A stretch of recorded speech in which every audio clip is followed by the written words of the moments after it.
percevoir un secret, Marie comme secret, de façon, on pourrait dire, légère, inconsciente, sans un vrai désir dans le cœur. Un vrai désir de sainteté, vous vous rappelez. Et puis, le zèle du salut des âmes. Et vous savez que la manière concrète de vivre ce secret de Marie, c'est le Saint-Rosaire. Alors hier soir, nous avons vécu le Saint-Rosaire, et vous avez vu que c'est un vrai labeur, le Saint-Rosaire. Hein? On sentait qu'il y en avait qui n'avaient pas encore les muscles pour le rosaire. Vous savez, il faut faire très attention. Hein? Je vous ai parlé du DET, hein? Je ne sais plus quoi, comment ça s'appelait. Quoi? Éthique-thérapie. Voilà, ou je ne sais pas quoi. Bref, du christianisme, en fait, pour moi-même. Et vous n'êtes pas là pour vous. Cette semaine sainte, par exemple, ce n'est pas d'abord pour vous. Ce n'est pas ma petite vie chrétienne pour que je sois bien. Toute la croix, c'est un grand labeur d'amour pour le salut du monde à la gloire du Père. Et alors, vous voyez, c'est pour ça qu'on est souvent on trouve beaucoup de justifications pour ne pas prier ce rosaire. Et vous voyez, et alors on se plaint sur l'état du monde, et on voit bien que le monde est dans un état, voilà. Est-ce que nous sommes prêts à être au travail de la prière pour le salut du monde? Vous voyez, le rosaire, c'est vraiment un vrai labeur. Et l'Église dit, et Marie dit, et par Louis-Marie Guénon de Montfort, il dit qu'après la Sainte Eucharistie, rien ne plaît plus. Oh, c'est joli ça. Rien ne plaît plus que le Saint-Rosaire. Et on s'évertue à trouver tout sauf ça. Vous savez, on tournoie autour de oui, c'est possible. Mais il faut apprendre à le vivre de façon profonde, de façon contemplative, de façon où on donne notre vie, on donne ce temps. Vous voyez, et apprendre à une prière où j'ai a priori peut-être pas grand-chose pour moi. Hein? Oui, mais je crois que c'est une vraie conversion de l'état d'esprit d'aujourd'hui. D'abord moi, puis après ça fait du bien aux autres. C'est pas ça être chrétien. C'est pour ça que hier, c'était une occasion que nous soyons tous un petit peu captifs du rosaire. Vous ne l'auriez pas fait tout seul. Et apprendre à vraiment donner la vie. Vous voyez, tout le monde célèbre ce fameux Beltrame là, à donner sa vie, mais il y a une manière très cachée de donner sa vie. C'est de prier ce très saint rosaire. Et notre Père Marie-Dominique, toujours avant une causerie, où je disais toujours Notre-Dame du très saint rosaire. Si c'est Notre-Dame du très saint rosaire, il n'y a pas de manière plus vraie de prier Marie que de prier le très saint rosaire. Qui en même temps nous plonge dans le mystère du Christ. Et pour ça, il faut que le zèle pour le salut des âmes commence à naître dans nos cœurs. Nous avons beaucoup de jugements sur l'état de l'Église, sur ceci, sur cela, et sur ça, et sur cela. Mais l'Église, elle est pour le salut du monde, le salut des hommes. Comme une mère, elle donne sa vie pour que ses enfants vivent.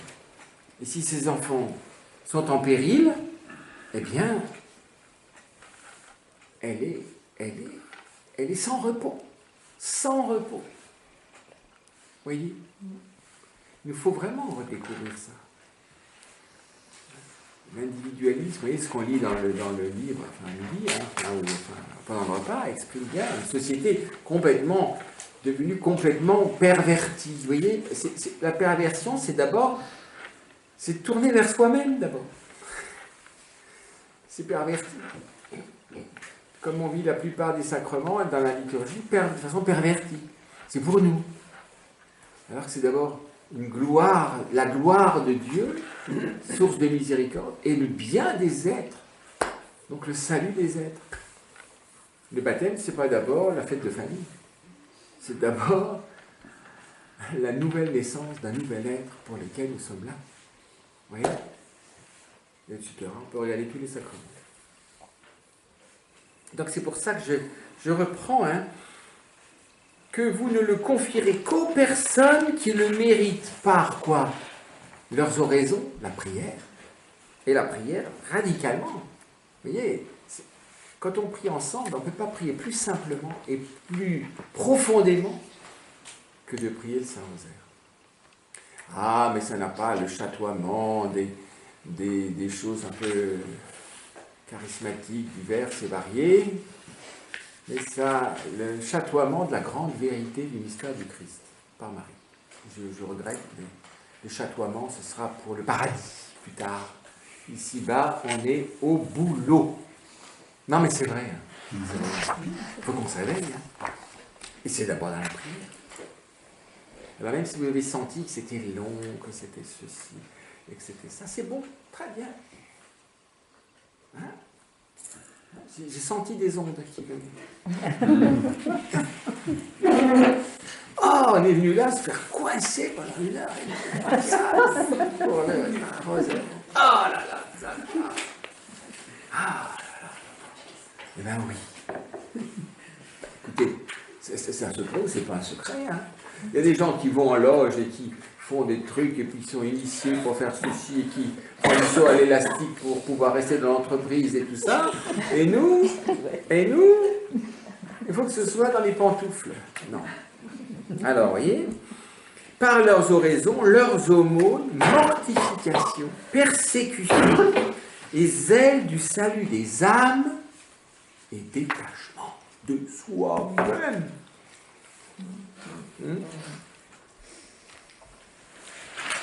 Que vous vous en serviez pour devenir des saints, des saintes âmes, des âmes célestes. C'est le désir de sainteté. Mais pas, vous voyez, c'est pas, le désir de sainteté, c'est pas de l'égocentrisme, c'est répondre au grand désir de Dieu. C'est se livrer au grand désir de Dieu. C'est dire amen à ma vocation. C'est pas ma vocation, c'est je suis appelé, c'est la vocation du Père sur moi. Il m'a appelé par mon nom. Prenez garde de demeurer les bras croisés sans travail. Et vous avez vu que le rosaire, c'est un labeur. Car mon secret, vous deviendrez poison et serez votre condamnation. C'est comme pour l'Eucharistie. Vous voyez ça? Que cette Eucharistie n'entraîne pour moi ni jugement ni condamnation, mais qu'elle soutienne mon esprit et mon corps et me donne la guérison. Vous voyez ça? C'est bien, on lui coupe le sifflet. Il fait refroidir l'atmosphère. Enfin, il la réchauffe, mais il fait du froid, lui. Nous, on veut faire de la chaleur sur le monde. Donc, voilà, on avait terminé au paragraphe 20. Heureuse et 1000 fois heureuse est l'âme ici-bas à qui le Saint-Esprit révèle le secret de Marie pour le connaître. Et vous vous rappelez, entrer dans le jardin à la fontaine scellée, pour y puiser et boire à longs traits les eaux vives de la grâce. Vous savez, le pape François dit qu'on est comme des mères. Et une mère ne vit jamais pour elle-même. La femme en tant que mère, c'est pas elle-même, c'est l'enfant. Vous voyez? Cette âme ne trouvera que Dieu seul, sans créature, dans cette aimable créature. Mais Dieu en même temps, infiniment saint et relevé, infiniment condescendant et proportionné à sa faiblesse. Il y a tout dans le Marie.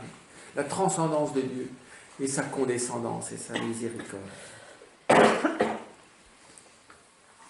Et puisque Dieu est partout, on peut le trouver partout, jusque dans les enfers, mais il n'y a point de lieu où la créature puisse le trouver plus proche d'elle, plus proportionné à sa faiblesse qu'en Marie, puisque c'est pour cet effet qu'il y est descendu.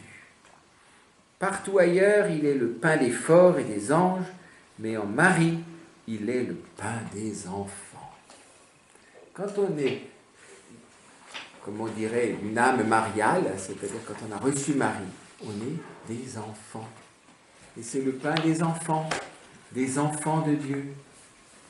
Et si vous ne redevenez pas comme des tout petits, vous n'entrerez pas dans le royaume de Dieu. Et il y a un autre traité, le traité de la vraie dévotion, qui est le traité pour, en fait, il n'y a pas de, pour l'avènement du règne de Dieu, du règne du Christ. Alors, qu'on ne s'imagine donc pas avec quelques faux illuminés que Marie étant créature, elle soit un empêchement à l'union du Créateur. C'est tout le temps l'objection. Marie est un obstacle, c'est pas la peine. Moi, je suis directement branché sur Dieu. Qu'est-ce que j'ai à faire avec Marie?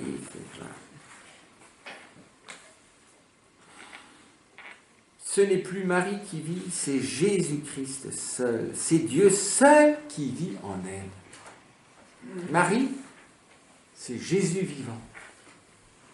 Elle me donne Jésus vivant, comme la mère donne du lait. À travers le lait, au fond, c'est l'aliment le plus complet pour l'enfant, mais sous une forme curieuse, adaptée. Marie, c'est Jésus adapté. C'est Jésus adapté. C'est Jésus lait. Je ne dis pas le petit lait parce que c'est Jésus lait. Il y a un cochon de lait, c'est Jésus de lait. C'est Jésus de lait. C'est Dieu seul qui vit en elle. Sa transformation en Dieu surpasse plus celle de Saint Paul. Je ne sais pas pourquoi il y a trois Saint Paul, il ne faut quand même pas exagérer.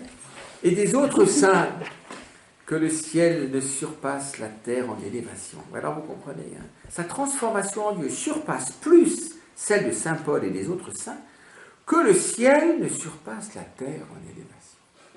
Alors il l'abîme entre les saints qui sont les plus...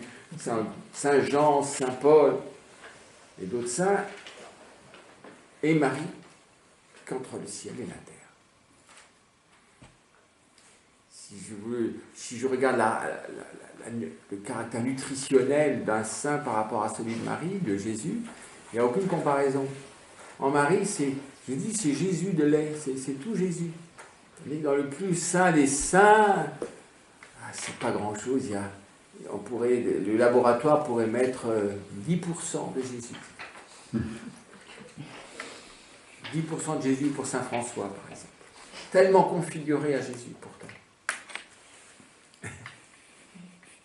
Non, mais vous voyez, cette idée que Marie est un obstacle au Christ, c'est absurde, mais ça vient directement du diable. Marie n'est faite que pour Dieu, et tant s'en faut qu'elle arrête une âme à elle-même, qu'au contraire, elle la jette en Dieu, et l'unit à lui, avec d'autant plus de perfection, que l'âme s'unit davantage à elle. Marie garde rien pour elle, rien. Regardez, à peine elle a mis Jésus au monde, déjà elle le donne à Joseph, ce que je comprends, et déjà que le ciel, avec un concert extraordinaire, envoie des bergers. Vous voyez, ils arrivent tout de suite. C'est pas, maintenant, je l'ai porté 9 mois, maintenant c'est un peu pour moi. Joseph, tu gardes la grotte pour que personne ne nous dérange. Non, pas du tout. Il a introduit les petits bergers.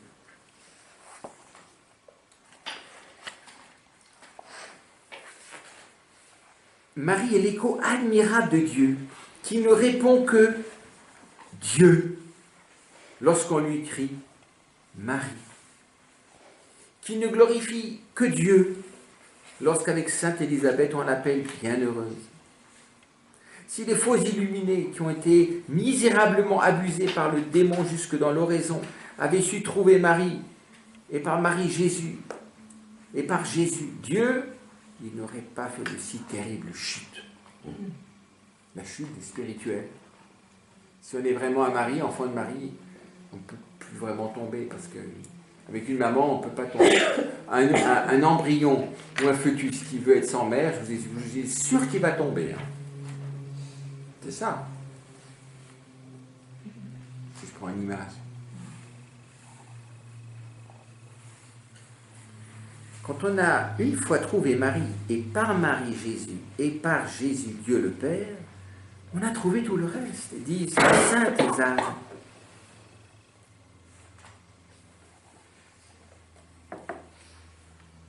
Qui dit tout n'accepte rien. Toute grâce et toute amitié auprès de Dieu, toute sûreté contre les ennemis de Dieu, toute vérité contre le mensonge, toute facilité et toute victoire contre les difficultés du salut, toute douceur et toute joie dans les amertumes de la vie. Alors il y a tout. Ça va de là. Toute grâce et toute amitié auprès de Dieu, toute sûreté contre les ennemis de Dieu, toute vérité contre le mensonge, toute facilité, toute victoire contre les difficultés du salut, toute douceur et toute joie dans les amertumes de la vie. Oui, elle nous donne de l'intérieur l'alchimie chrétienne, tout est transformé. Et spécialement ce qu'il y a dans la vie ordinaire, il le disait tout à l'heure dans le petit prologue, dans la vie ordinaire. Ce n'est pas que celui qui a trouvé Marie par une vraie dévotion soit exempt de la croix. Vous voyez, on pourrait encore se dire, si c'est le moi qui est mené, je vais avoir Marie, comme ça donc comme ça il ne m'arrivera rien. En tout cas, je ne vais surtout pas souffrir, parce qu'aujourd'hui, souffrir, c'est la poisse des poisses. L'homme aujourd'hui est devenu incapable de souffrir parce qu'il a dit non à la souffrance. Ah, si vous dites non à la souffrance, je vous promets, vous ne pourrez plus souffrir. Mais si je refuse de souffrir, je deviens la proie idéale pour le désespoir. Parce que vous pouvez dire non à la souffrance, vous croyez qu'elle va vous obéir. Et à la fin, plus vous direz non à la souffrance, plus on va vous expédier ad patres. C'est-à-dire, oh ben écoute, tu souffres, mon petit chou. Eh bien, on va te sédater pour de bon. Hein, la sédation finale. Et à la fin, on dit, mais oui, mais il n'a pas souffert. Et c'est la réussite. Et il n'a pas souffert.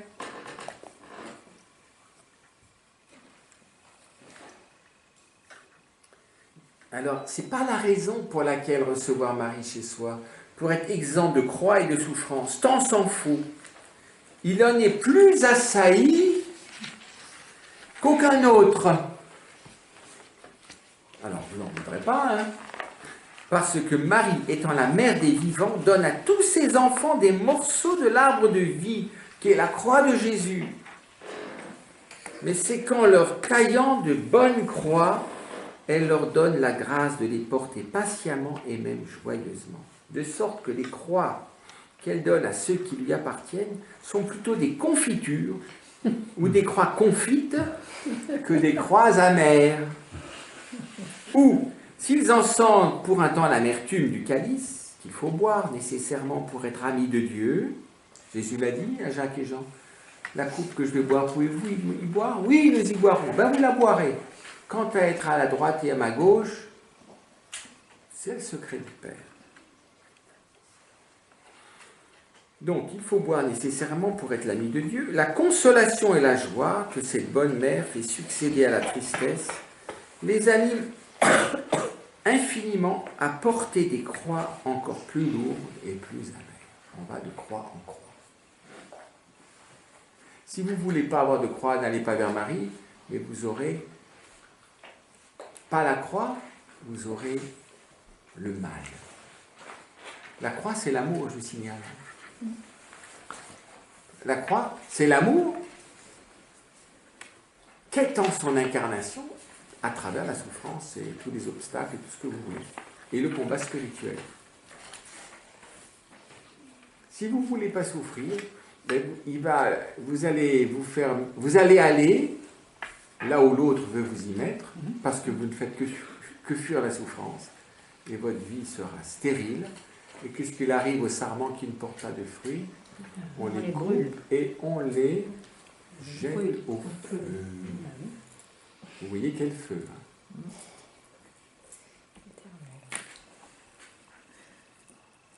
Vous voyez, c'est une manière.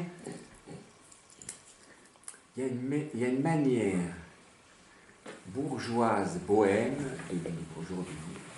Je vais où je veux, quand je veux, comme je le sens, comme ça me plaît.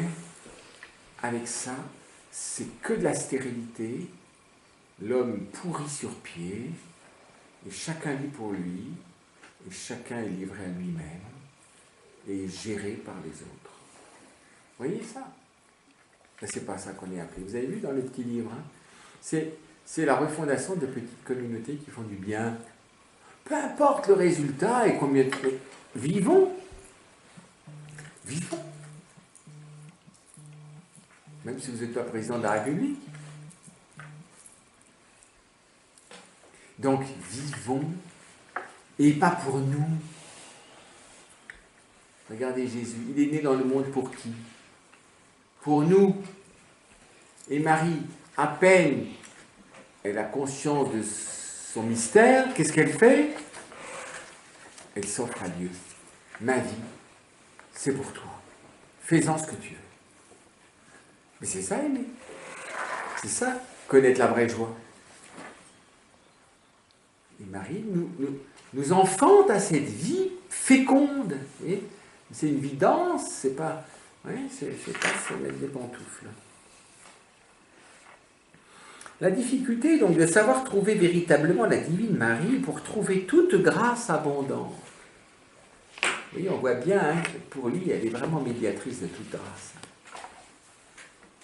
Dieu étant maître absolu, peut communiquer par lui-même ce qu'il ne communique ordinairement que par Marie.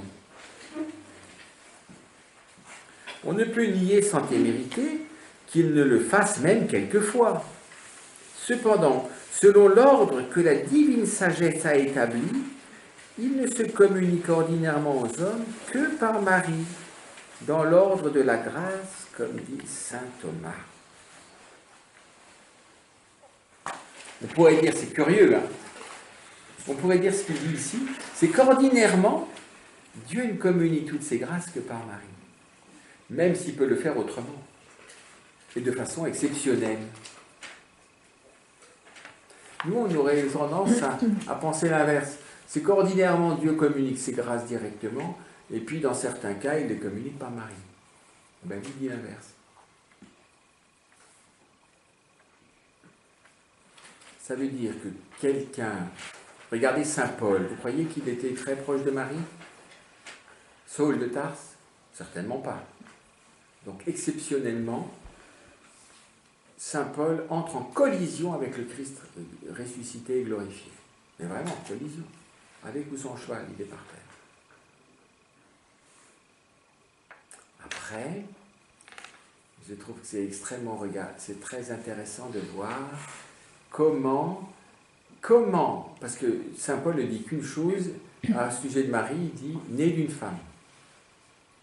Il est né d'une femme, c'est tout ce qu'il dit de Marie. Eh bien, je pense que c'est un des plus enfantés par Marie, et de miséricorde. Et c'est pour ça que c'est de Marie qu'il reçoit le réalisme de l'amour.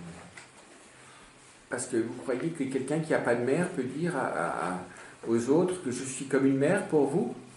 Il dit, c'est une maman, saint Paul. Saul de Tarse, qui était vraiment pas drôle, hein. Il est devenu une maman. Vous croyez qu'on peut devenir une maman quand on est un homme si on n'a pas une mère?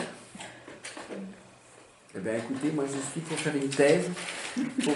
Les deux enfantés par Marie, l'un qui apprend chez lui, et l'autre qui la reçoit, je ne sais pas comment, en tout cas qui est devenue une mère pour les gens.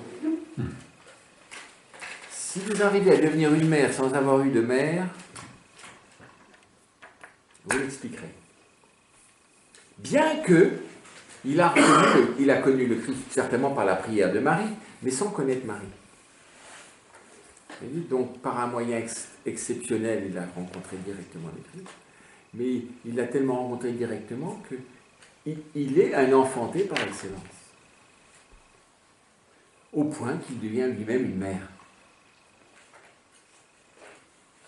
Alors, il n'y a pas une fois le mot de Marie dans tous les écrits de saint Paul, mais je crois que c'est certainement un des grands enfantés par Marie. Marie est aux extrêmes, vous savez. Elle est auprès des grands pécheurs et des grands orgueilleux, et les fait trébucher. Et Marie est auprès de ceux qui désirent vraiment la sainteté, ce que saint Louis-Marie Vivant de Montfort. Saint Jean. Donc on a les deux qui, en quelque sorte, connaissent le Christ de la manière la plus intime et de façon très différente.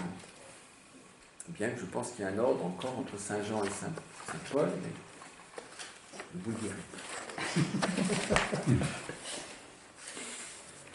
Vous voyez ça, hein? Donc, la voie ordinaire, c'est qui est curieux, c'est Marie. C'est pour ça que quand on a vite enlevé les chapelets des mains, même des braves bonnes femmes pendant la messe, est-ce qu'on savait ce qu'on faisait? Je crois qu'on avait plus de mal que de bien. Est-ce qu'en priant le chapelet à la messe, c'était mieux que de regarder... Il n'y a même plus de toilettes à regarder à la messe, parce que les gens ne s'endimanchent plus. Donc, qu'est-ce qu'on regarde à la messe? Non. Parce qu'on regarde toujours quelque chose. Hein? Qu'est-ce qu'on regarde? Ça montre, ça c'est sûr. C'est sûr. Il faut pour monter et s'unir à lui, se servir du même moyen dont il s'est servi pour descendre jusqu'à nous. La même échelle. Marie est comme une échelle. Dieu est descendu l'échelle de Marie pour s'incarner. Et nous, on monte l'échelle pour aller vers lui, qui est l'échelle par laquelle Dieu est descendu. Oui, on voit bien, c'est un beau prédicateur, vous voyez, qui utilise des images toutes simples. Et ce moyen est une vraie dévotion à la Sainte Vierge.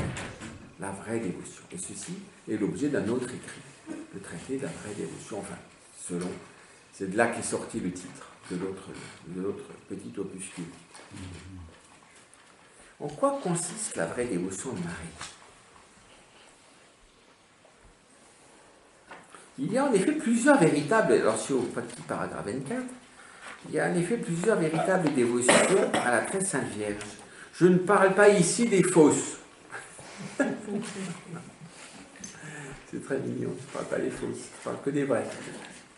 La première consiste à s'acquitter des devoirs du chrétien, évitant le péché mortel, agissant plus par amour que par crainte, et priant de temps en temps la Sainte Vierge et l'honorant comme la Mère de Dieu, sans aucune dévotion spéciale envers elle. Ça, il y en a plein. C'est le début. On essaie d'éviter le péché mortel. On dit de temps en temps un petit coucou à Marie, un petit je vous salue Marie à la sauvette avant de dormir le soir. La seconde consiste à avoir pour la Sainte Vierge des sentiments plus parfaits d'estime, d'amour, de confiance et de vénération.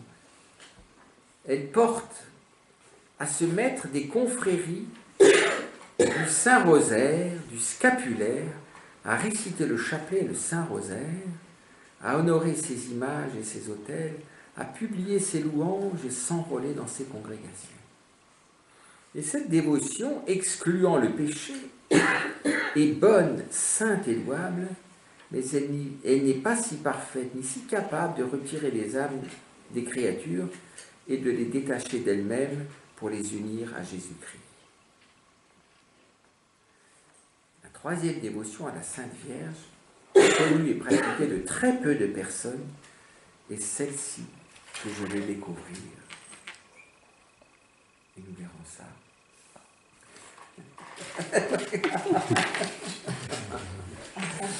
Donc vous voyez, il y a une dévotion intermédiaire, hein. Se mettre dans les confréries, du Saint-Rosaire, du scapulaire, réciter le chapelet, vous voyez, tout ça, voilà. Bon. Mais il y en a encore une autre. Alors, c'est quoi? C'est parfaite dévotion. Mais c'est pas dialectique, attention, hein. On va voir, on va toucher l'esprit des choses. Âme prédestinée. Elle consiste à se donner tout entier, en qualité d'esclave, à Marie et à Jésus par elle. Et ensuite, à faire toutes choses avec Marie, en Marie, par Marie et pour Marie. Alors il va expliquer ces paroles. On comprend, vous voyez, que comme Marie est vraiment la créature la plus unie vitalement à Dieu, à Jésus, on comprend qu'elle seule peut nous mettre dans la perfection du lien à Dieu, c'est-à-dire d'être parfaitement enfant de Dieu. Vous êtes vraiment enfant de Dieu. Enfant de Dieu.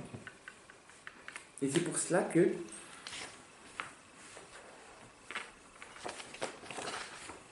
voyez, aujourd'hui, le mot esclave, je pense, c'est d'ailleurs un des obstacles qui a été certainement très grand, qui a empêché que Louis-Marie devienne le docteur de l'Église. Être esclave, c'est quoi un esclave? C'est quelqu'un qui obéit sans discuter.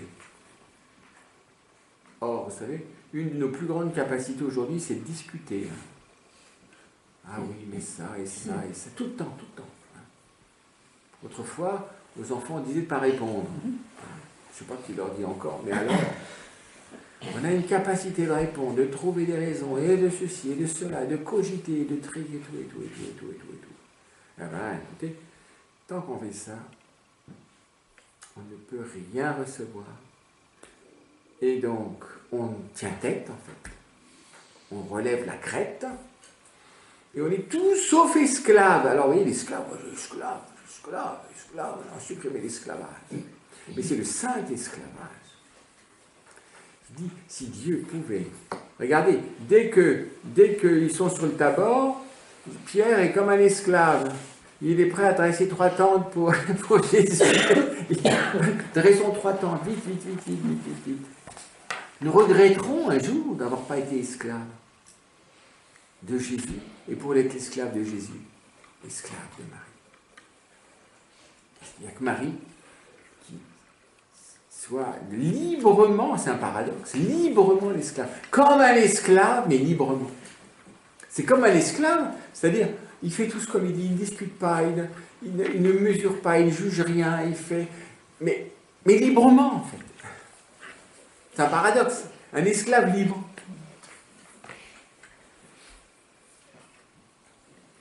Regardez comme Dieu se sert d'une chose qui est mauvaise en soi pour éclairer les seconds. Parce que d'être esclave de Dieu, c'est notre plus grande dignité. Tandis qu'aucun homme ne peut demander à un autre homme d'être son esclave. Alors, il faut choisir un jour remarquable pour se donner, se consacrer et sacrifier volontairement et par amour, sans contrainte, tout entier, sans aucune réserve, son corps et son âme, ses biens extérieurs de fortune, comme sa maison, sa famille, ses revenus, ses biens intérieurs de l'âme, à savoir ses mérites, ses grâces, ses vertus et ses satisfactions. Vous voyez, ça va aller vers une consécration. Alors, à la fin, peut-être, vous aurez l'appel à une consécration. Vous savez qui l'a pensé? Une consécration. Se préparer à se consacrer. Et nous tenons à votre disposition l'opuscule de Saint Louis-Marie de Montfort pour se préparer à la consécration. Et ici, nous avons prévu de passer le mois de mai, il y a 30 jours pour se consacrer, le mois de mai qui est le mois de Marie, pour se consacrer. Mais vous voyez ce que c'est que cette consécration, être comme un esclave. Hein, vous voyez, tout entier, sans aucune réserve, son corps et son âme, ses biens extérieurs de fortune, comme sa maison, sa famille, ses revenus, ses biens intérieurs de l'âme, à savoir ses mérites, ses grâces, ses vertus et satisfactions. Tout. Donc, nous commencerons cette consécration après un pèlerinage à pied, au milieu des dragons, des loups et tout, d'ici des Jaumes jusqu'à Notre-Dame-du-Lot. Donc le le 29, alors le 28, c'est Saint-Louis-Marie Guénon de Montfort. Il y a une journée de formation ici. Vous voyez, c'est une bonne mise en jambe. Le 29, c'est Sainte-Catherine de Sienne. Une des saintes les plus incroyables. Ardente. Sainte du désir, comme aimait le dire le Père Philippe. Et puis donc, dimanche, nous partons à pied. Nous passerons la nuit en cours de route, au milieu des loups. Et puis le lendemain, normalement, nous arrivons à Notre-Dame-du-Lot. Et j'espère qu'on va pouvoir célébrer l'Eucharistie. Il faut demander dans le sanctuaire, hein. Pas dans un hôtel, dans le sanctuaire. Donc, à l'occasion de donc, ça ouvrira la démarche de consécration qui sera accomplie durant la fête de la Visitation, le 31 mai. Hein?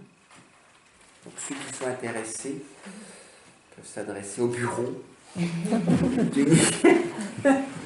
le petit livret de consécration.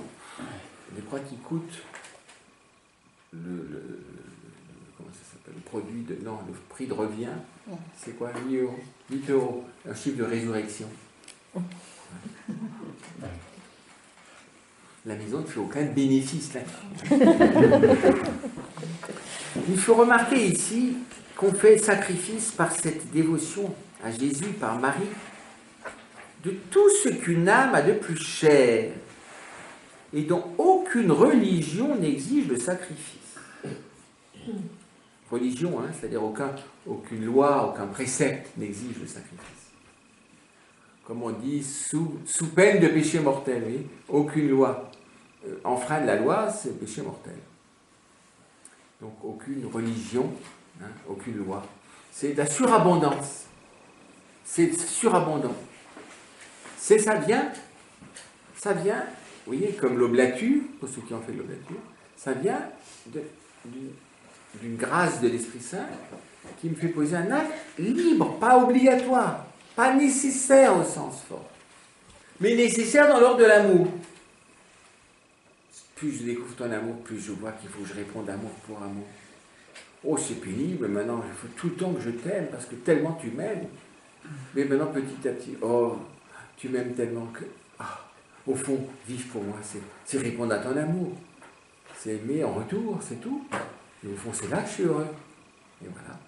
Vous voyez, donc, on est dans quelque chose... C'est la vie de Marie, ça.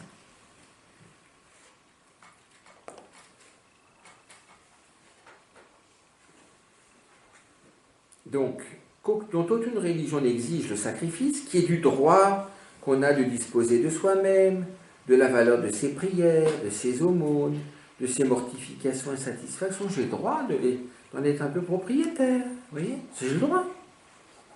En sorte qu'on en laisse l'entière disposition à la très sainte Vierge Marie. C'est elle qui va s'occuper de tout ça.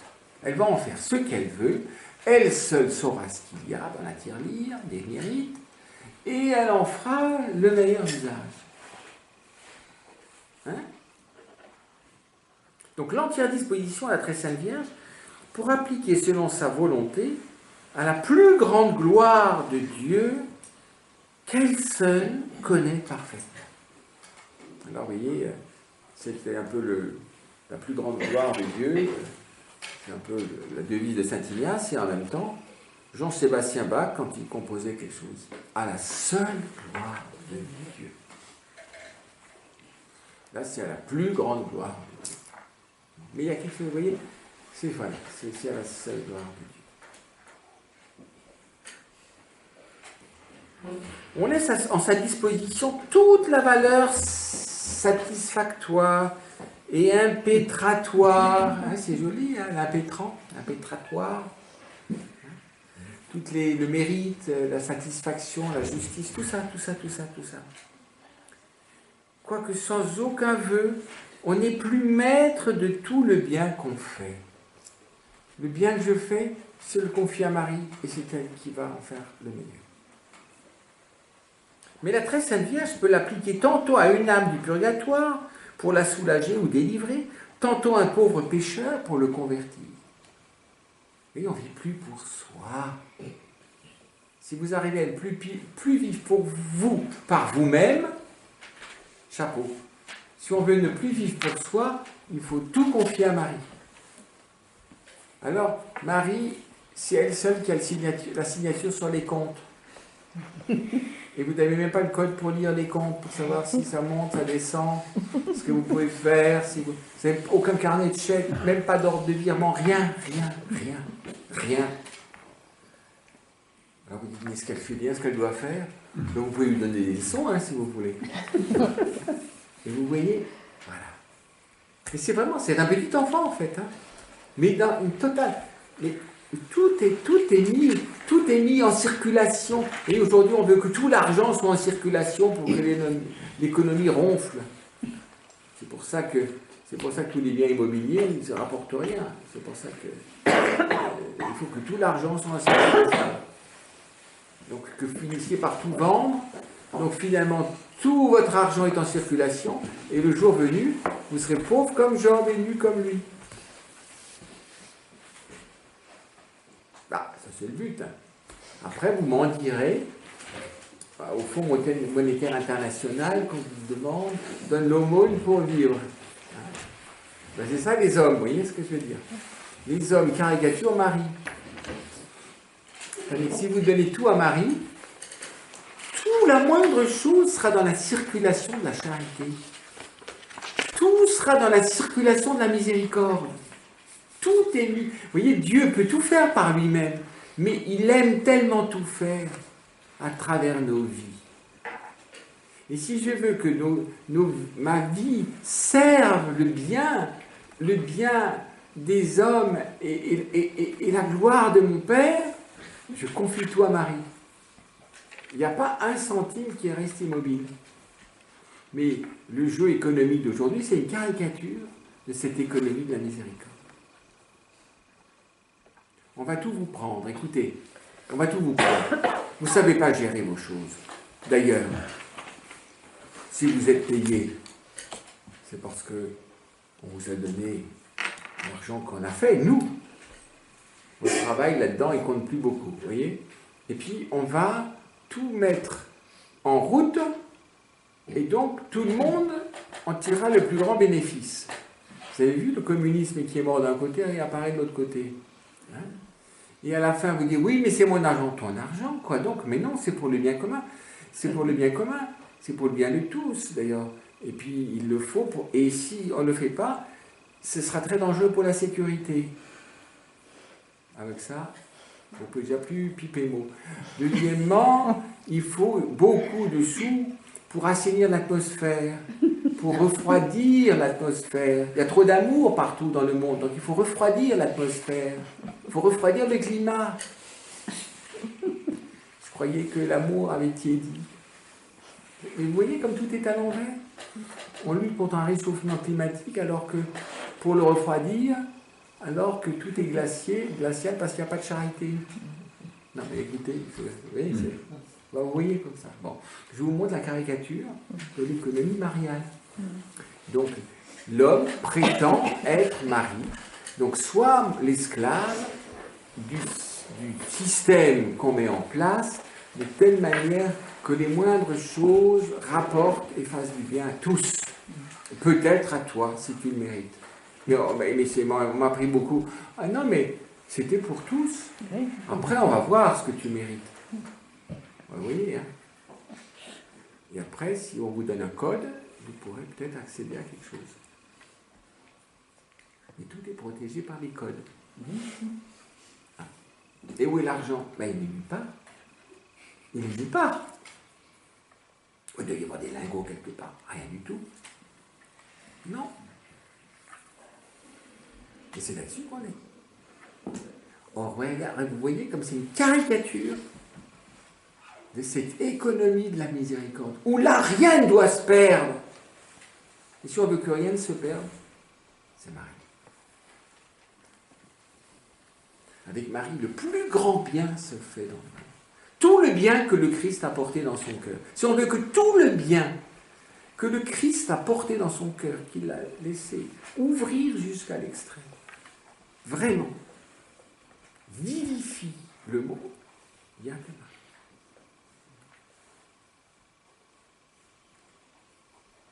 voyez ça?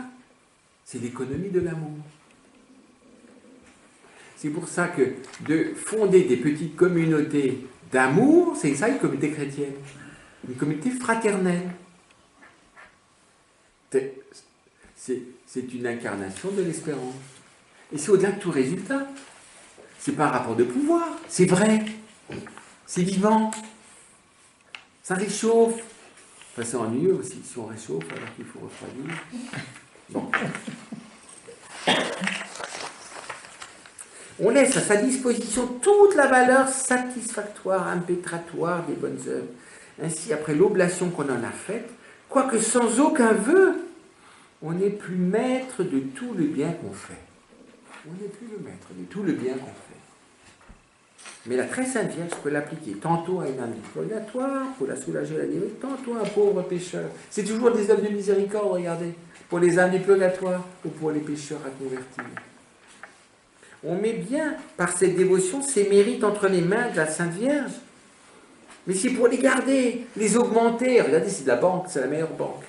Les embellir, parce que nous ne pouvons nous communiquer les uns aux autres les mérites de la grâce sanctifiante, ni de la gloire. Je ne peux pas dire, tiens, tu es mon copain, moi j'ai fait des efforts, je te les file. Je te file le bénéfice de mes efforts, à toi. Mon copain, t'es mon copain. Allez, ça marche pas. L'économie dans le corps mystique, c'est extraordinaire. C'est plus juste que juste. C'est au-delà de la justice. Les premiers seront les derniers. Les derniers seront les premiers.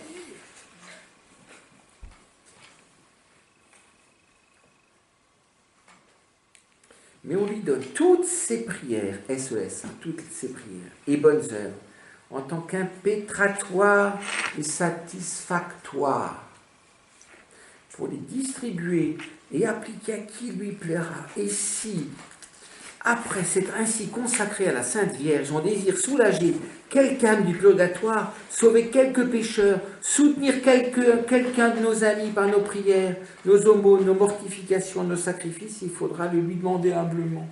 Maman, écoute, moi, bon, tu t'occupes bien du tout, mais voilà, j'ai un peu le souci de telle personne. Voilà. Qu'est-ce que tu en penses?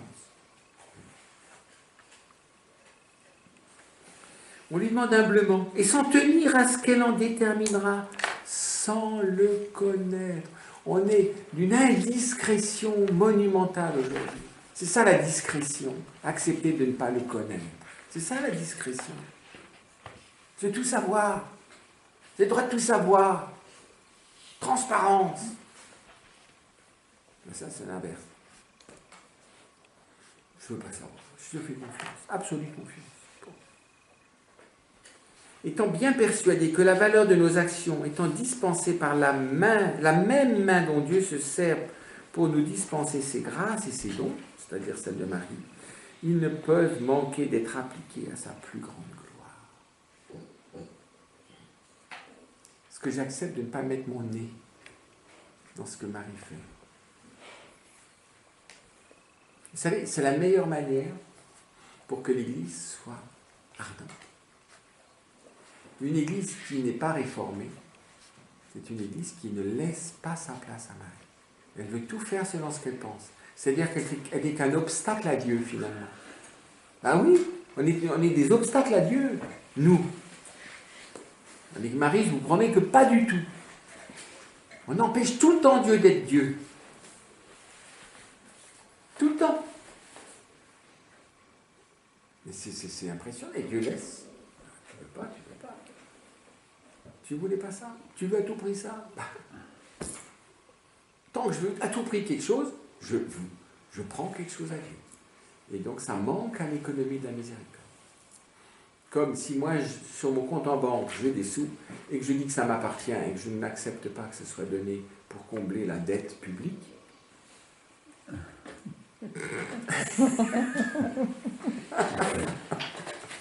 Mais quand c'est pour la miséricorde, on peut dire, mais oui, prends tout, il n'y a rien qui est à moi.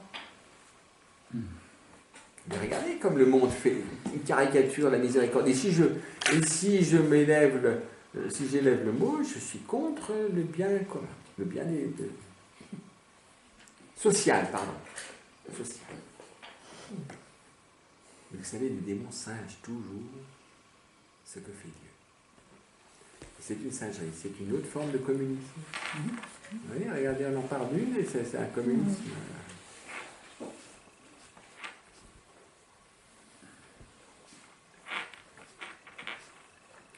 J'ai dit que cette dévotion consiste à se donner à Marie en qualité d'esclave. Il faut bien comprendre ce que ça veut dire esclave. C'est pour ça qu'aujourd'hui, il faut trouver peut-être un autre mot pour l'expliquer aux autres, parce que si vous dites ça, vous faites fuir tout le monde. Comme on a failli vous faire fuir par le rosaire hier soir. Maintenant, vous êtes vaccinés, et maintenant vous ne pouvez plus vous en passer. En tout cas, vous aurez un remords de conscience. Vous pourrez dire, oh, moi, un petit chapeau, ça suffit. Ben, ça ne suffit pas du tout. Étant donné où va le monde, dites. Non, mais c'est vrai. Et après, on pleure quand arrive le drame. T'as fait quoi? T'étais où? T'étais quoi?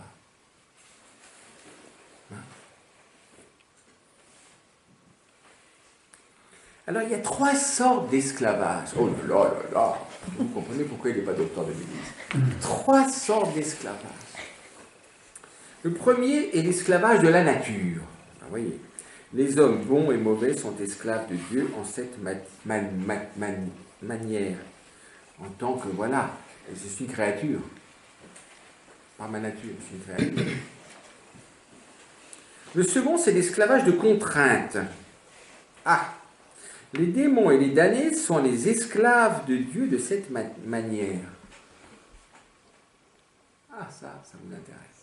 Ben oui, parce que ils ne sont pas esclaves libres de contraintes. Et comment ils sont esclaves de Dieu? Dieu se sert d'eux pour un plus grand bien. Le plus grand signe, c'est vraiment la croix. Là, le mal s'est déchaîné autant qu'il a pu, dans le mensonge, tout ce qu'on veut, et regardez, Dieu a fait d'eux des esclaves par contrainte pour le plus grand bien. Mais ils ne sont pas des esclaves libres. Dieu fait tout concourir au bien de ceux qui aiment Dieu. Et Dieu se sert d'un mal pour un plus grand bien. Donc celui qui fait le mal, il est esclave de contrainte. Le troisième, c'est l'esclavage d'amour et de volonté. C'est celui-là. C'est quand Jésus dit, je ne vous appelle plus serviteur, mais ami. L'ami accepte d'être l'esclave de son ami. Un vrai ami peut tout demander à son ami. Et son ami ne va absolument pas regarder d'abord sa justice, lui-même et tout. Non, non, qu'est-ce que je peux faire pour toi? Comme un esclave. Libre. Pourquoi? J'agis comme un esclave parce que je suis ton ami. C'est la suprême liberté. Donc, esclavage d'amour et de volonté. C'est celui par lequel nous devons nous consacrer à Dieu par Marie. C'est la manière la plus parfaite dont une créature se puisse servir pour se donner à son Créateur. Se donner à son Créateur. Et même à son Père. La petite Thérèse a ajouté quelque chose de très paternel, vous voyez, une onction par rapport au Créateur, vous voyez. Thérèse a montré Dieu comme étant un Père incroyable. Ce que fait Jean dans son évangile. Tout l'évangile de Jean, c'est manifester le Père. Jésus vient manifester le Père. Remarquez encore qu'il y a bien de la différence entre un serviteur et un esclave. Un serviteur veut des gages pour son service. L'esclave n'en a point. Le serviteur est libre de quitter son maître quand il voudra, et il ne le sert que pour un temps. L'esclave ne le peut quitter, justement. Il lui est livré pour toujours. C'est quelque chose, hein. C'est tout lâché pour Dieu. Vous voyez, c'est tout lâché pour Dieu. Être esclave humain, c'est horrible, parce que je suis esclave à vie, là, je ne peux rien, je n'ai pas mon mot à dire, je suis ballotté, c'est terrible, ça. Mais quand c'est pour Dieu, c'est extraordinaire. C'est la première esclave. Mais l'esclave tellement honoré. Ah, Dieu est ému. Quand nous osons être son esclave, oh là là, il en fait la reine. Vous voyez ça? C'est extraordinaire, ça. Hein?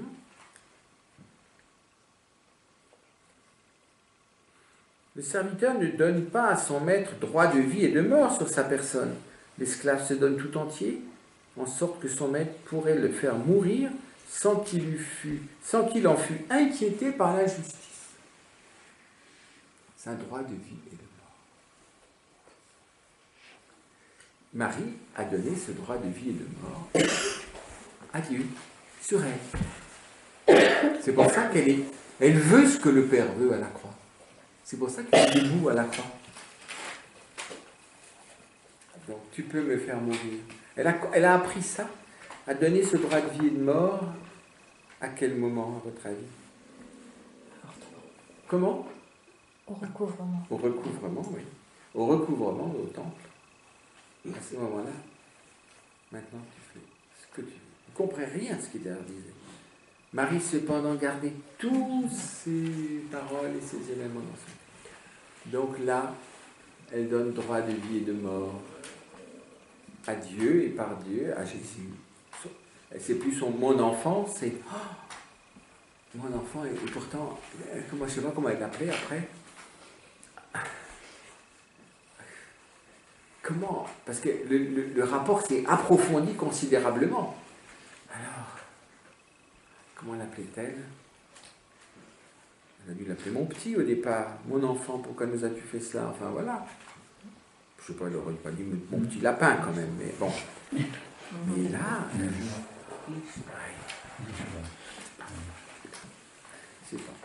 c'est pas loin. Au retour à Nazareth,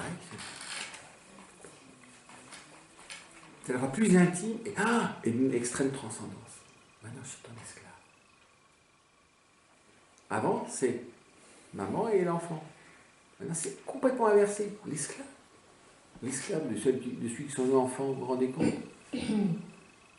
Non, elle s'en remet. Elle a une totale confiance. Elle dit, faites tout ce qu'il vous dira. Elle dit ça à Cana. Donc, c'est être un esclave. Faites tout ce qu'il vous dira. Elle est devenue esclave. Si elle nous dit. Et elle lui dit, en disant ça, c'est un des beaux fruits du deuxième mystère lumineux, devenir esclave. Alors si on dit ça, on va encore faire plus en plus, mais bon.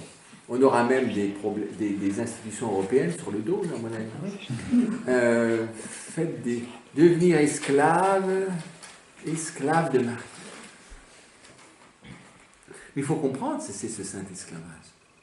Et plus on sent ce qui est horrible d'être esclave, plus je vois que c'est extraordinaire d'être esclave de Marie. Hein? Mais il est aisé de voir que l'esclave de contrainte a la plus étroite des dépendances, qui ne peut proprement convenir qu'à un homme envers son Créateur. C'est pourquoi les chrétiens ne font point de tels esclaves. Il n'y a que les Turcs et les idolâtres qui en font de la sorte. Oh là là là là! Oh là là, je comprends qu'il se soit docteur de l'Église. Oh là là! Vous voyez qui est visé là?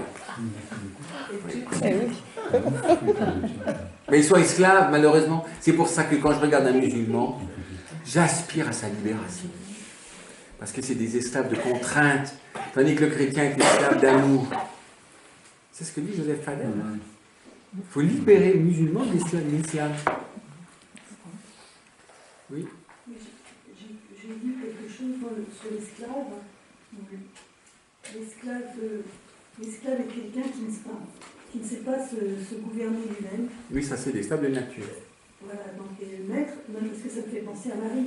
En étant esclave de Marie, on est sous l'éducation. Enfin, Marie devient notre éducatrice et notre maître. Oui. Non, ça peut pas. Si, aussi. Il y a tout ça aussi. Mais il y a quelque chose d'ultime, en tout cas qui n'est pas de contrainte. Si je suis lucide, je comprends que je suis comme un esclave de nature, c'est-à-dire quelqu'un qui est incapable par lui-même de devenir un saint et de se conduire dans le monde de la grâce. Déjà, si j'étais un peu lucide sur moi, je ferais ça. Mais cet esclavage va beaucoup plus loin. C'est un esclavage d'amour. C'est devenir un ami. Vous voyez,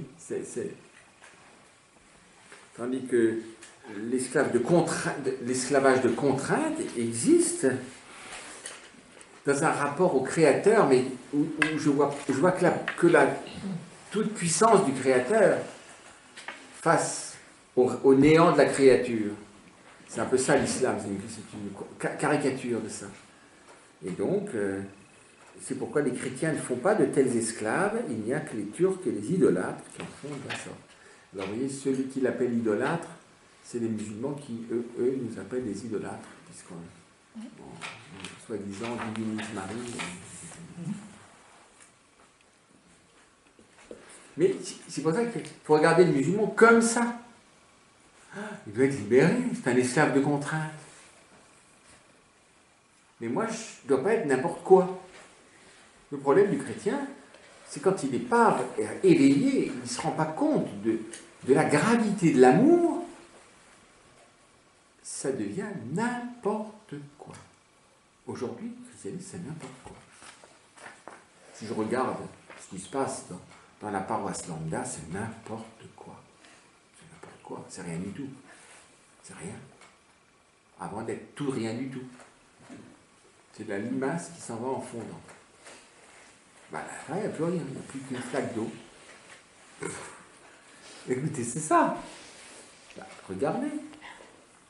Heureuse et 1000 fois heureuse. Il y a une béatitude, 1000 fois heureuse. C'est une suprême béatitude, ce chemin de Louis-Marie. Et l'âme libérale qui se... Ouais, libérale, c'est l'inverse de l'avarice. Libérale, elle lâche tout. Qui se consacre à Jésus par Marie en qualité d'esclave d'amour, après avoir secoué par le baptême l'esclavage tyrannique du démon. Parce que où je deviens, il n'y a pas vraiment de voie médiane, vous savez.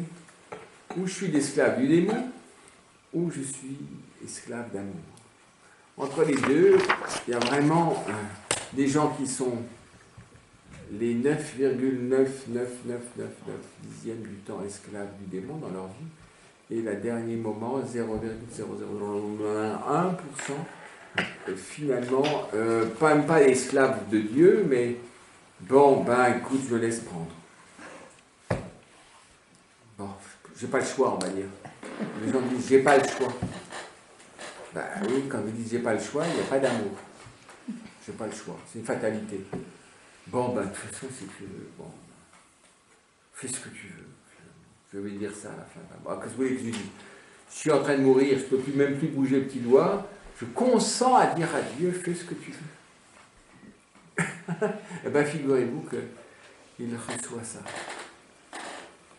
Si ce n'était pas humilié comme il s'est humilié, il ne pourrait pas, si j'ose dire, nous faire le don du salut, alors qu'on a à ce point méprisé sa paternité, sans doute. Il me faudrait beaucoup de lumière pour décrire parfaitement l'excellence de cette pratique. Et je dirais seulement en passant. Ça veut dire, en passant, c'est-à-dire, il a dit tout à l'heure, c'était du concentré, c'est un peu... Voilà, il faut le découvrir d'ailleurs soi-même. Il le dit brièvement. Que se donner ainsi à Jésus par les mains de Marie, c'est imiter Dieu le Père, qui ne nous a donné son Fils que par Marie, et qui ne nous communique ses grâces que par Marie. C'est imiter Dieu le Fils, qui n'est venu à nous que par Marie, et qui, nous ayant donné l'exemple pour faire comme il a fait, nous a sollicité à aller à lui par le même moyen par lequel il est venu à nous, qui est Marie. C'est imiter le Saint-Esprit qui nous communique ses grâces, et c'est donc par Marie. N'est-il pas juste que la grâce retourne à son auteur, dit saint Bernard, par le même canal par lequel elle nous est venue. Fameuse poésie là, sur les aqueducs de saint Bernard. Vous voyez, c'est la Trinité tout entière passe par Marie. C'est dire que Marie est aux confins de la très sainte Trinité, c'est ça qu'on veut dire. Le Père a voulu tout faire par Marie. Elle est l'épouse du Père à l'Annonciation.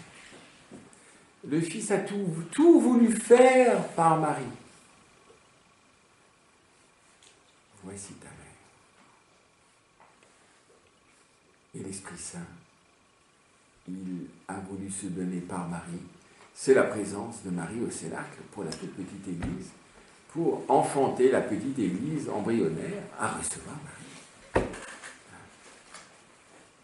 Qui est capable de recevoir l'Esprit Saint sans Marie?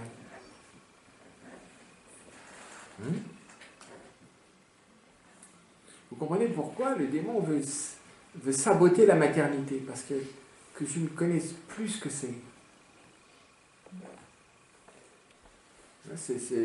On refait les... Comment on appelle ça? Les kibbutz. Maintenant, la République, c'est le nouveau kibbutz. Au plus vite au kibbutz. Donc on n'est plus l'enfant de quelqu'un, encore moins de sa mère, on est l'enfant de la République. C'est du grand kibbutz. Et à Jésus par Marie, c'est véritablement se donner ainsi Jésus par les mains de Marie.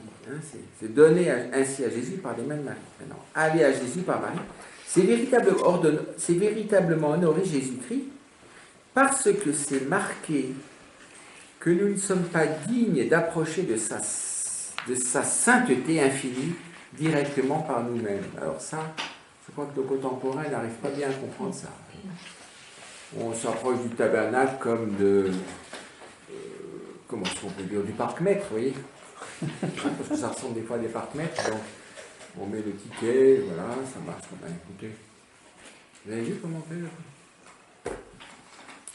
À cause de nos péchés, et que nous avons besoin de Marie, sa Sainte Mère, pour être notre avocate et notre médiatrice auprès de lui qui est notre médiateur. Qui peut s'approcher de Dieu? Personne d'entre nous.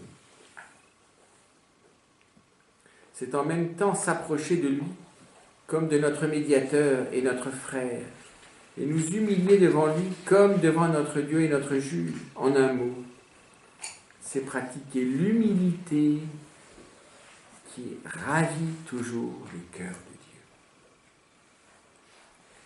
En m'approchant de Dieu par Marie, je m'approche de Dieu humblement. Alors ça fait toujours rire, vous savez, quand un petit bout de chou s'adresse directement, je ne sais pas quoi, moi, au pape ou au président de la République, ça fait rire, mais en soi, ça ne convient pas. C'est un peu ce qu'on a eu à la fin de la messe chrismale. Ça ne convient pas normalement. Ça fait rire. Alors, je peux faire ça avec Dieu. La petite Thérèse nous dit, oui, je peux faire ça avec Dieu. Et en même temps, c'est toujours par Marie. Elle est la guérie du sourire de Marie. Petite Thérèse est l'enfantée de Marie. Elle est la guérie de Marie. Alors, vous voyez, si elle a pu dire ça du Père, c'est parce que elle est vraiment la guérie de Marie, du sourire de Marie. Elle est la renée du sourire, dans le sourire de Marie. C'est bien être un enfant. Qu'est-ce que fait une mère pour son enfant?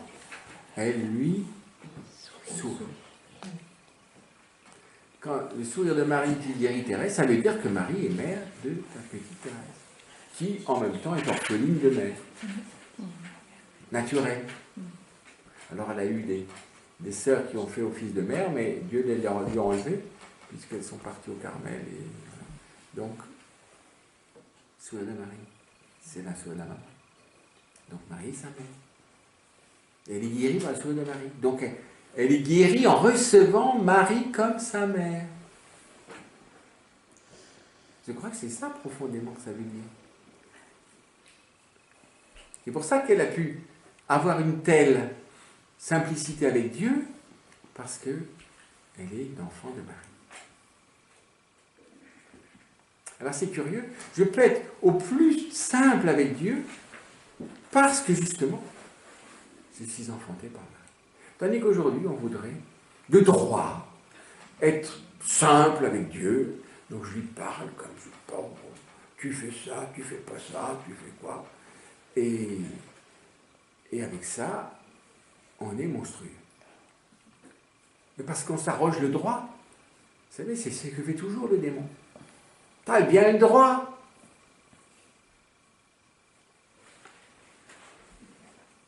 Alors c'est une pseudo-familiarité qui ne repose sur rien et qui est de l'impertinence. Parce que je ne peux être familier avec Dieu que si j'ai été aussi humble et si petit avec lui. Donc, si je l'ai reçu par Marie. Vous voyez, regardez comme les caricatures, hein. Les caricatures, c'est terrible. Le démon, c'est un caricaturiste.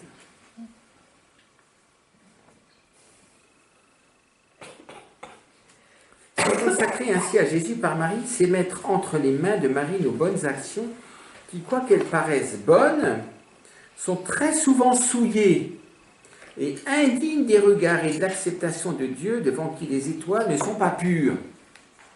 Qui peut dire que ce qu'il a fait est absolument pur aux yeux de Dieu? Parce que Dieu nous montre que tu dis que c'est pur, mais moi je vais te montrer ta pureté. Ta lessive, elle ne vaut rien du tout. Et il vous fait une loupe sur la tache qui reste là, au niveau inframoléculaire. Ah oui? Personne ne peut présenter ses œuvres comme étant pures. Ah, prions cette bonne mère et maîtresse que, ayant reçu notre pauvre présent, elle le purifie, elle le sanctifie, elle l'élève et l'embellisse de telle sorte qu'elle le rende digne de Dieu. Tous les revenus de notre âme sont moindres devant Dieu, le Père de famille, pour gagner son amitié et sa grâce, que ne serait devant le roi la pomme véreuse d'un pauvre paysan, fermier de sa majesté, pour payer sa ferme. Tout ce qu'on peut faire, c'est comme présenter une pomme véreuse pour payer mon fermage. Vous voyez, devant le roi. Alors, tout ce que j'ai, vous croyez que ça va payer beaucoup, le fermage, la pomme véreuse? Eh ben, c'est ça nos bonnes actions si je les présente directement. Oui, c'est un exemple, voilà. Une pomme véreuse. Alors, je ne sais même pas ce que c'est qu'un verre. Vous avez déjà vu des verres dans les golden transchimiques?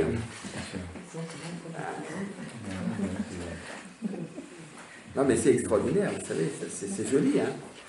Tous les revenus de notre âme sont moindres devant Dieu, le Père de famille, pour gagner son amitié et sa grâce, que ne serait devant le roi la pomme véreuse d'un pauvre paysan, fermier de sa majesté, pour payer sa ferme.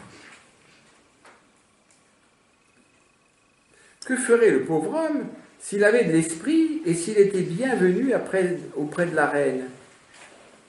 Amie du pauvre paysan et respectueuse envers le roi, n'ôterait-elle pas de cette pomme ce qu'il y aurait de véreux et de gâté, et ne la mettrait-elle pas dans un bassin d'or entouré de fleurs, hein, la com, c'est toujours très important, et le roi pourrait-il s'empêcher de la recevoir, même avec joie, des mains de la reine qui aime ce paysan?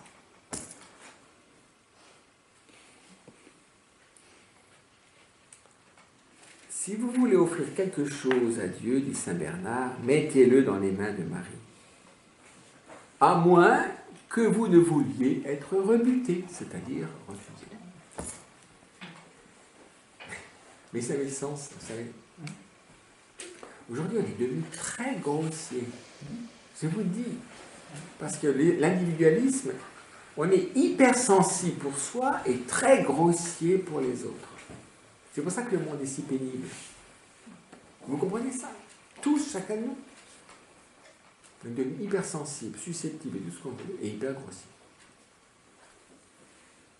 Tellement grossier qu'on accuse tout le monde, même à mentir et tout, pourvu que mes droits, de toute façon j'ai souffert, c'était pas juste, de toute façon, peu importe qui va payer, en tout cas, que quelqu'un paye, m'en fiche. Et qu'est-ce qui reste de ça? Rien. Si, il y a beaucoup de souffrance partout.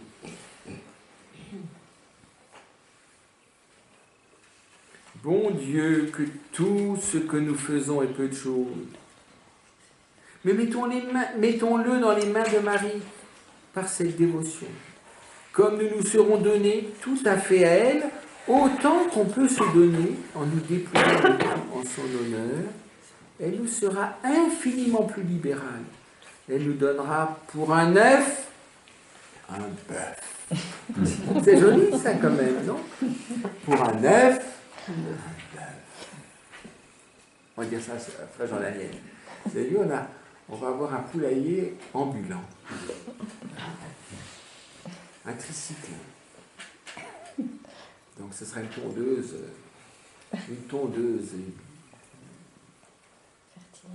fertilisante. Pour un œuf, un bœuf.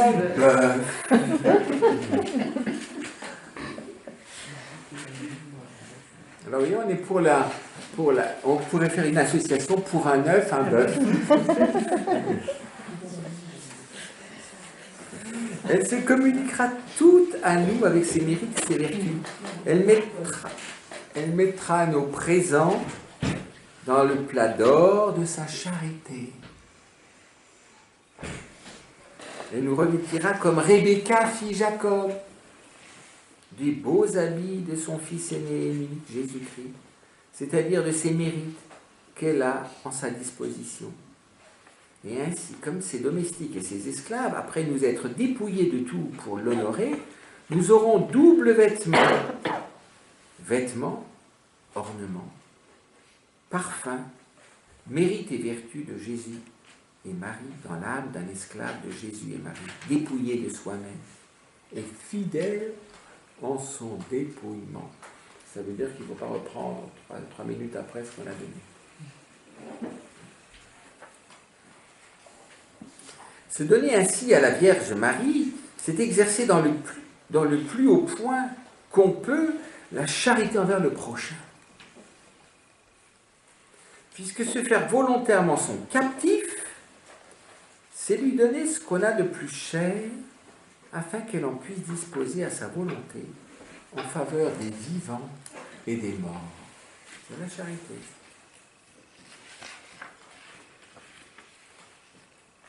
C'est par cette dévotion qu'on met ses grâces, ses mérites et vertus en sûreté, en faisant Marie la dépositaire. C'est le vrai coffre de la banque. Marie. En lui disant, tenez, ma chère maîtresse, voilà ce, par la grâce de votre cher fils, j'ai fait le bien. Je ne suis pas capable de le garder à cause de ma faiblesse et de mon inconsistance, à cause du grand nombre et de la malice de mes ennemis qui m'attaquent jour et nuit.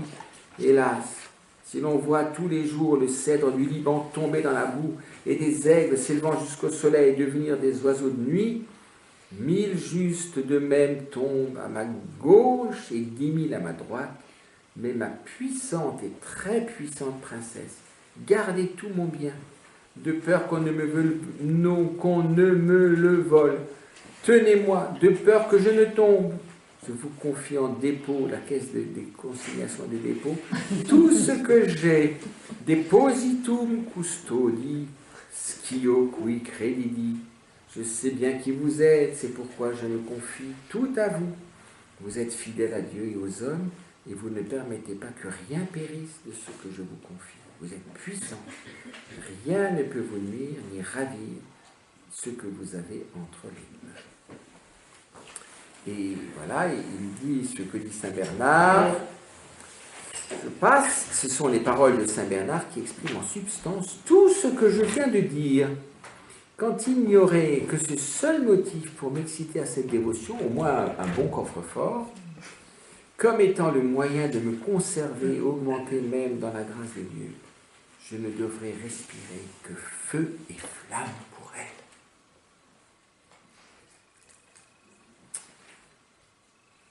Et alors la dernière, voilà, parce qu'on a les prêtres qui viennent manger à midi chez nous, donc vous mangerez en grand garçon, sur vous. Cette dévotion rend une âme vraiment libre de la liberté des enfants de Dieu. Comme pour l'amour de Marie, on se réduit volontairement en esclavage, cette chère maîtresse, par reconnaissance, élargit et dilate le cœur et fait marcher à pas de géant. Ça vous dit quelque chose? Alors je m'ai lancé à pas de géant, hein, ma petite Thérèse, dans la voie des commandements de Dieu. Elle ôte l'ennui, la tristesse et le scrupule. Ce fut cette dévotion que notre Seigneur a pris à la chère Agnès de Langeac, religieuse morte en odeur de sainteté, comme un moyen assuré pour sortir des grandes peines et perplexités où elle se trouvait. Fais-toi, lui dit-il, esclave de ma mère, et prends la chaînette. Ce qu'elle fit. Et dans le moment, toutes ces peines cessèrent. Pour autoriser cette dévotion, il faudrait rappeler ici toutes les bulles et indulgences des papes et les mandements des évêques en sa faveur, les confréries établies en son honneur, l'exemple de plusieurs saints, de grands personnages qui l'ont pratiqué, mais je passe tout cela sous silence. Ça, c'est dans le traité de la vraie dévotion qu'on voit ça en détail. Ensuite, j'ai dit que cette dévotion consistait à faire toutes choses avec Marie, en Marie, par Marie et pour Marie. Alors on verra ça samedi. Vous avez des questions? J'avais une question. Pour que je la retrouve. C'était par rapport aux croix. Donc,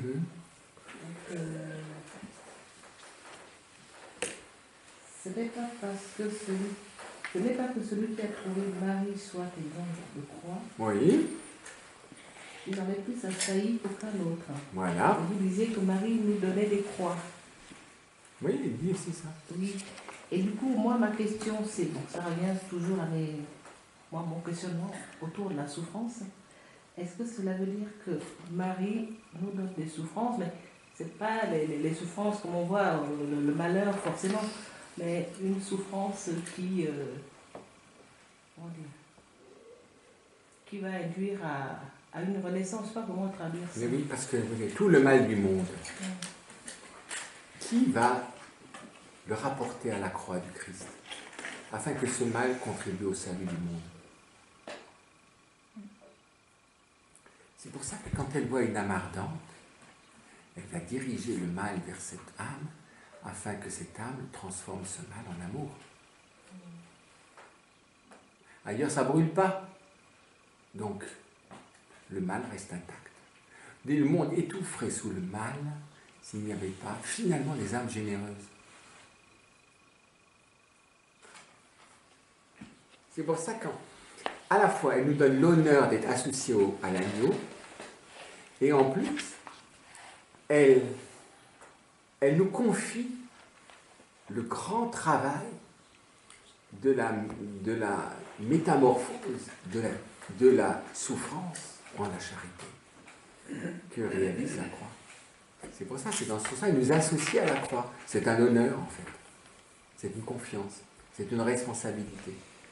Mais à condition que j'accepte de ne plus vivre pour moi. Si tant que je vis pour moi, j'aspire simplement à un peu de paix, que j'ai quand même un meilleur sort que les autres, que je quitte cette terre avant qu'arrivent de grandes guerres mondiales et de grands trucs, et que je m'en sorte. Vous voyez ? C'est comme ça qu'on réfléchit naturellement. Si je me donne à Marie, je ne réfléchis plus comme ça. Je dis non.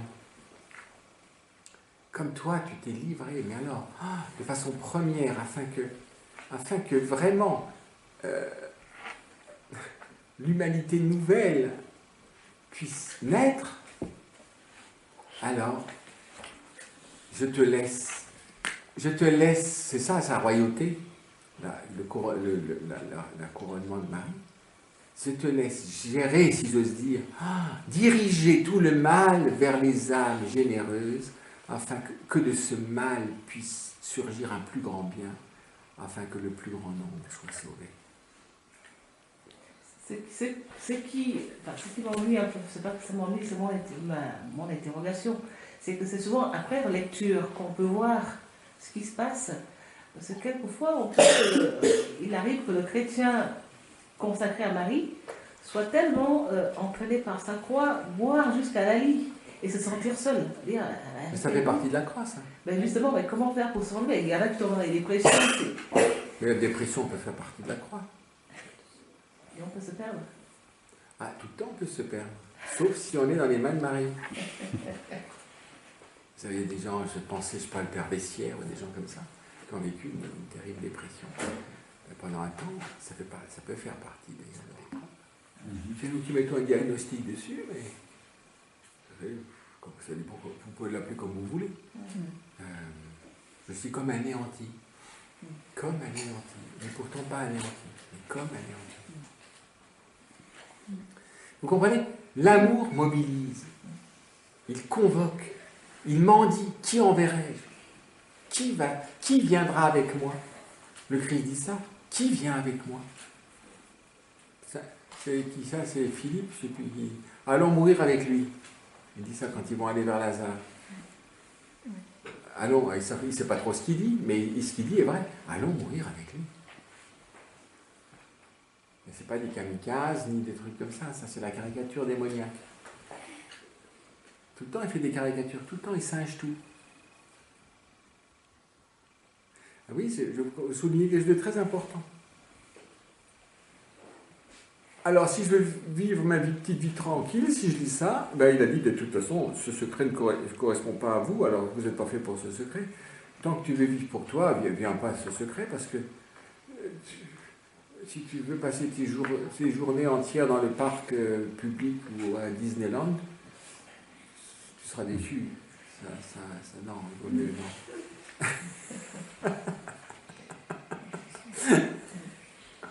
Mais oui, on est terriblement consommateur. Hein.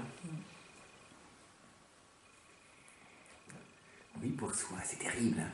Celui qui garde sa vie pour lui-même la perd. Celui qui la donne la retrouve. Et alors, quand elle parle des confitures de croix, oui. Est-ce que on peut l'entendre comme une croix portée, mais c'est-à-dire que chaleur dans. C'est pas seulement la chaleur. Je vais découvrir que cette croix, c'est le mystère de l'amour qui s'accomplit.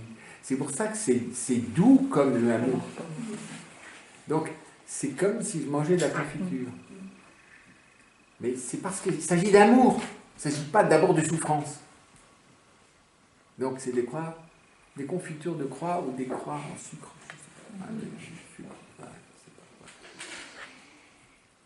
C'est beau, c'est très profond et en même temps très simple. Vous voyez, on voit bien que c'est un prédicateur, il donne une image comme ça, voilà. Si je refuse, et si je suis poussé, je ne vais que voir amertume. Et si je vois que l'amertume, je vais me fracasser et me détruire moi-même avec la croix. C'est-à-dire que je casse mon cœur parce qu'il devient amer. Et un cœur amer, il est mort. Parce que vous ne pouvez plus aimer. Vous ne pouvez pas aimer avec l'amertume dans le cœur, c'est impossible. Donc c'est un cœur mort, amer. L'amertume, c'est pour ça que Jésus a voulu aussi connaître l'amertume, la boisson amère. Pour prendre notre amertume sans être en même temps drogué par le breuvage. C'est-à-dire que rien ne soit diminué de son pâtir.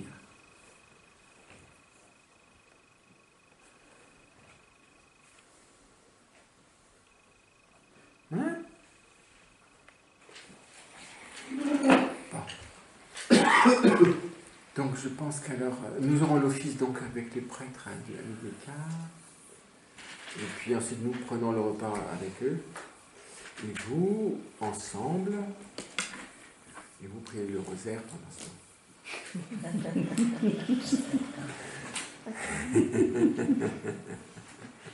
J'avais juste une question là, par rapport justement aux intentions de prière.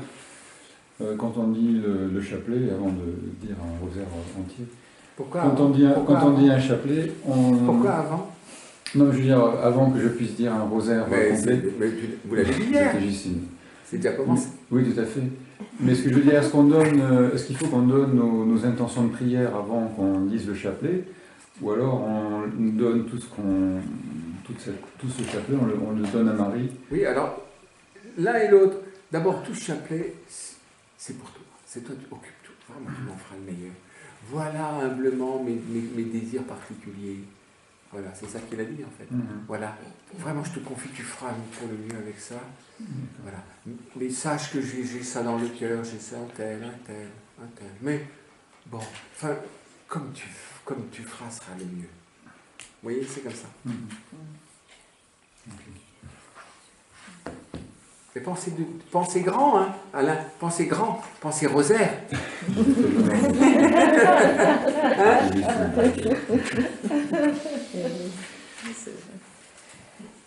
Et pensez Église, France et le monde.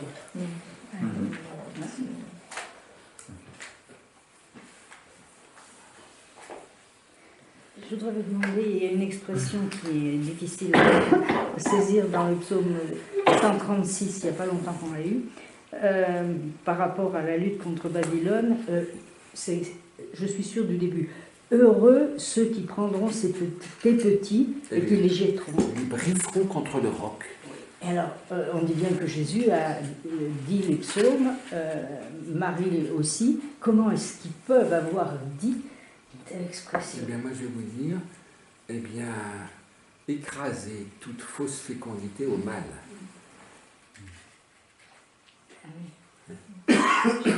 Parce que si je ne brise pas les petits contre le roc, je laisse le mal prospérer. Vous comprenez?